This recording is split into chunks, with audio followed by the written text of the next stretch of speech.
Approximately 68% of Americans have experienced some type of trauma during childhood. That's what the research shows, about 70% of us, even us. Okay, about 50% experience for a second time.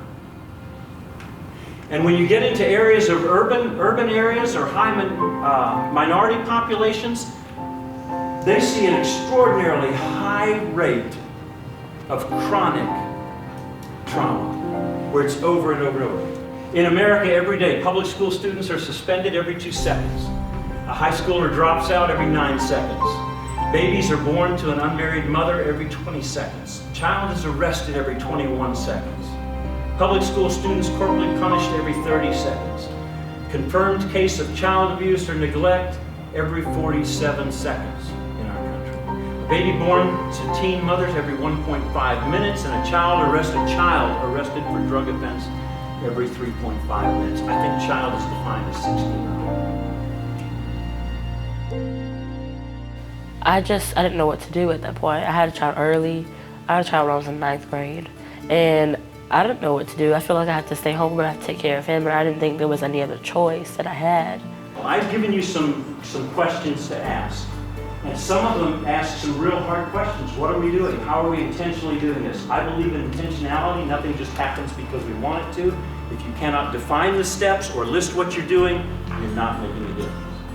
When I became superintendent 2 years ago, one of the things I looked at was improving, like most superintendents, looking at our graduation rate, and I was very concerned. So began exploring, working with the National Dropout Prevention Center on what programs they could offer to help us get at the root cause of why students were not completing school. And from that point on, we became partners with them in that endeavor. I actually did drop out in the 10th grade. Mom and grandma living paycheck to paycheck, day by day. I think that says it. If even one student drops out of school, it's a problem. And that's how I go about my business of making sure that we keep students in school and we graduate them on time. I'm in a program called Fast Track. It's here at T.L. Hanna. I was really far back behind. I actually had to start all the way over from 9th grade, and I wanted to graduate with my class. So I just said whatever I can do to make sure that I graduate, I'm gonna do it. And they put me in the program. What needs to change that you know of that is totally under your control?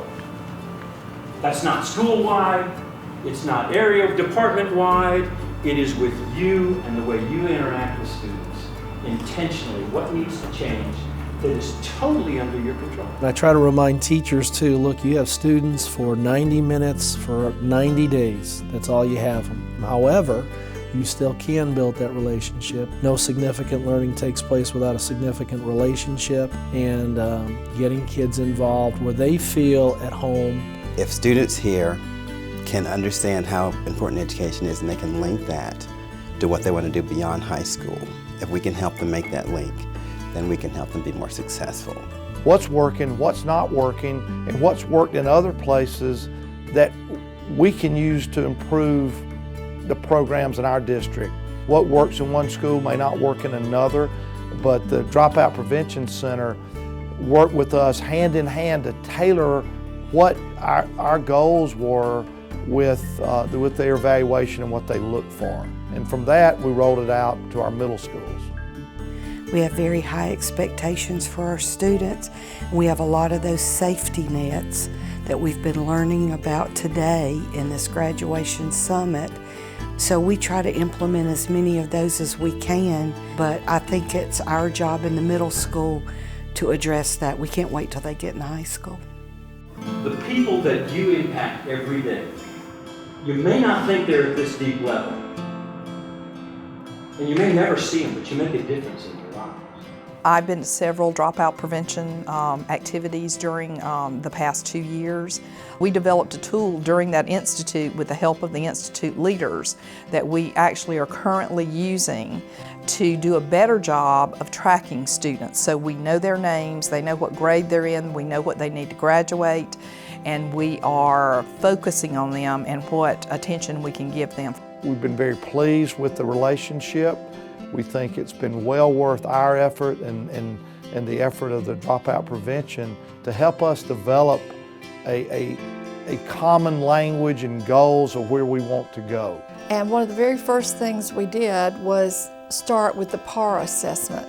We've taken and created executive summaries that will guide the whole district graduation plan, and each school is using that data to both celebrate the wonderful things that they have done and to identify new issues and challenges that they want to work on. Don't let anybody stop you from succeeding. Even if it's a family situation, it's people bullying you, that doesn't matter. What matters is yourself. And you want to be able to have a stable future and not have to depend on anybody or worry about what anybody thinks. If a bully is bullying you, you know what?